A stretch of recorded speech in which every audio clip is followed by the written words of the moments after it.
আপনজনের ব্যথায় যার কাঁদে না মন, মানুষ তো নয় পশু সেজন।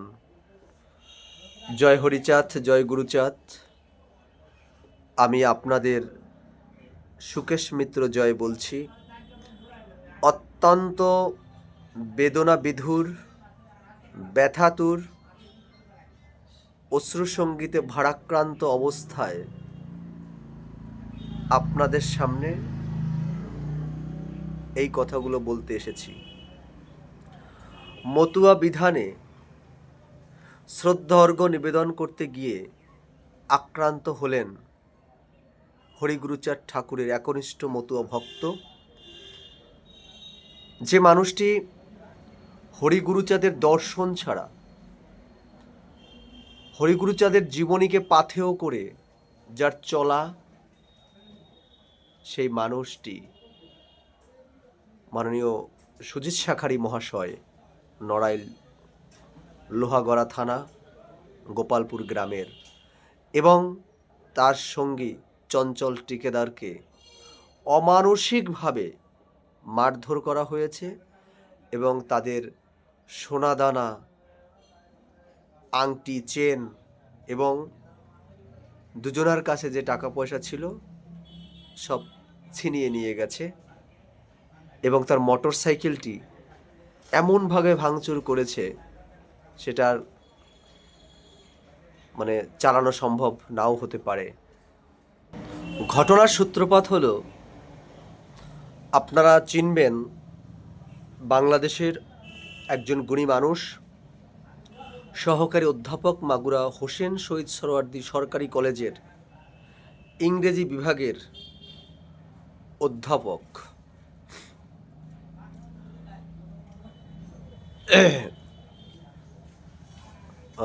মাননীয় উত্তম কুমার বিশ্বাস স্যার, তার জ্যাঠামশায় মনীন্দ্রনাথ বিশ্বাসের মহাপ্রয়াণ উপলক্ষে তার শ্রদ্ধা জ্ঞাপন অনুষ্ঠানে গিয়েছিলেন। এটা মতুয়া বিধানে হয়েছিল এবং এই শ্রদ্ধর্ঘের পৌরোহিত্য ছিলেন সুজিত শাখারি এবং তার সঙ্গী চঞ্চল টিকেদার, গোপালপুর, নড়াইল। এদের এখান থেকে যখন শ্রদ্ধার্ঘ্য নিবেদন করে বাড়ি ফেরেন তখন আক্রমণ করেন এবং এই স্থানটি হলো চ্যাঙারডাঙ্গা গ্রাম, সর্ব ইউপি বেরাইল পলিতা এবং থানা জেলা মাগুরা। এবং আক্রমণ যারা করেন তারা হলেন জয়ন্ত বিশ্বাস, পিতা বিনোদ বিশ্বাস, সুজয় বিশ্বাস, পিতা সুকান্ত বিশ্বাস, হৃদয় বিশ্বাস, পিতা নিপুল বিশ্বাস, অথৈ বিশ্বাস, পিতা সঞ্জীব বিশ্বাস এবং বিপুল বিশ্বাস, পিতা হাজারিলাল বিশ্বাস, দীপুল বিশ্বাস, পিতা হাজারিলাল বিশ্বাস। আরও আছেন, আরও 5-6 জন অজ্ঞাতনামা আছেন যাদেরকে চিনতে পারেনি, দেখলে চিনবেন। আর এরা কি করেছেন, মারাত্মক আকারে এদের উপরে অত্যাচার করেন। হঠাৎ করে রাস্তা দিয়ে যখন তারা শ্রদ্ধার্ঘ্য নিবেদন করে যান তখন বাইক এসে তাদেরকে ঘিরে ধরে বলছে হরিচাঁদ ঠাকুরের এবং গুরুচাঁদ ঠাকুরের নামে অজস্র গালাগালি করেন, খুব বাজে বাজে কথা বলেন। তারপরে যে ব্রাহ্মণ্যবাদের বিরুদ্ধে কথা বলিস, আমরা ইস্কনের লোক, আমরা বৈষ্ণব সমাজে ফিল করি, এ ধরনের তারা ইস্কন এবং বৈষ্ণব ধর্মের মানুষ বলে নিজেদেরকে পরিচয় দিয়েছেন। আমি জানি না যে ইস্কন এবং বৈষ্ণবদের মধ্যে এর কোনো যোগ সাজেশ আছে কি না, কিন্তু তারা পরিচয় দিয়েছেন এটা। তোদের হরিচাঁদ কি করতে পারে এই বলে লোহার রড দিয়ে সুজিত শাখারির পায়ে আঘাত করছেন। তিনি এখন চিকিৎসার জন্য আছেন। চঞ্চল টিকেদারের মাথায় এমনভাবে মেরেছে, হেলমেট না থাকলে ওইখানেই জখম হয়ে যেতেন, মারা যেতেন। তাও এখানটায় লেগেছে, গাড়িটাকে ভাঙচুর করেছে।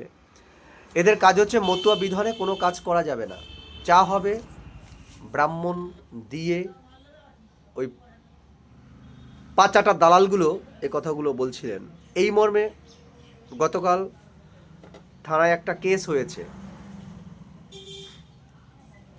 এবং পুলিশ কি ব্যবস্থা নেবে জানি না, কিন্তু আপনি মতুয়া সমাজের মানুষ হয়ে, মতুয়ার রক্ত হয়ে আপনি কি মেনে নেবেন? আজকে উত্তম স্যারেরকে তার বাড়ির থেকে বেরোনো বন্ধ হয়ে যাচ্ছে, আশঙ্কাজনক অবস্থায় আছেন। তারপরে যেহেতু উত্তম স্যারের আমন্ত্রণে এরা এসেছিলেন, সুজিত শাকারি বাবাকে তার পা ফুলে উঠছে এমনভাবে দেখলে আপনি ভয় পেয়ে যাবেন।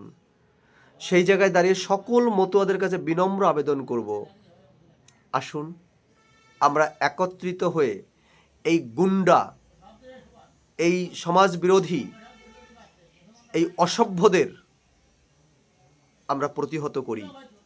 এই রকম গুন্ডা বদমাশ যদি থাকে, এরা আগেও ছিল মহাপ্রভুকে যখন মারধর করেছিল এই জগামধার বংশধররা। এবং আমার আরেকটা জিনিস সন্দেহ হয়, এরা নিজের জাতির কথা ভুলে গেছে। এরা যখন জাতির কথা ভুলে গেছে, আমার তো মনে হয়, আমি শুনেছি ৭১-এর সময় ১,০০,০০০ নারী নাকি ধর্ষণ হয়েছিলেন। সেই যে ধর্ষিতা হয়েছিলেন, সেই যে খান সেনাদের বীজ, এরা সেই বীজের ফসল নয় তো? যদি বীজের ফসল না হয়, তা নিজের মানুষকে, স্বজাতিকে এভাবে আঘাত করতে পারে? তার আংটি আঙুল থেকে খুলে নেওয়া, গলার চেন ছিনিয়ে নেওয়া, পকেট থেকে টাকা নেওয়া, এ তো ভিখারির বাচ্চারা। জীবনে মনে হয় সোনার চেন দেখেনি, জীবনে মনে হয় টাকা পয়সা দেখেনি। এই টাকা নিয়ে কদিন চলবে? কদিন খাবেন আপনারা? লজ্জা করে না? কুত্তার মতো রাত্রি অন্ধকারে গিয়ে মানুষকে আক্রমণ করেন। আবার সেখানে বলা হয়, আর একটা রাম ছাগলকে দেখলাম, এক ভদ্রলোক একটা পোস্ট করছে, সেখানে বলছে আমাদের গ্রামে আসলে এভাবে যত্ন করব। আরে ওটা কি তোমার দাদুর গ্রাম নাকি? আমি যাব ওই গ্রামে, ঠেকাইও আমাকে, আমি যাব। আসলেই এরা খান সেনাদের যে ধর্ষিতা হয়েছিল, যে মায়েদের তো দোষ নয়, সেই বীজ রয়ে গেছে, সেই বীজের ফসল এগুলো। সেই ফসল আজকে স্বজাতিকে চেনে না, আক্রমণ করে। এরা জানোয়ার। একটা কুকুর তবু মালিককে চেনে, মালিকের বন্ধুকে চেনে, মালিকের শত্রুকে চেনে। আর এই যে জানোয়ার, এ মালিককেও চেনে না, বন্ধুকেও চেনে না, শত্রুকেও চেনে না, একটা পশুর দল। তাই সকল মতুয়াদের কাছে বিনম্র আবেদন করব, আপনারা একত্রিত হন। যদি যারা আক্রান্ত হয়েছেন তাদের সঙ্গে যোগাযোগ করতে চান, আমি বলে দিচ্ছি তাদের বাড়ি নড়াইল জেলা, লোহাগড়া থানা, গোপালপুর গ্রাম, সুজিত শাকারি, চঞ্চল টিকেদার। আর যারা আক্রমণ করেছেন, চ্যাঙারডাঙ্গা, বেলতে ইউনিয়ন, মাগুরা থানা।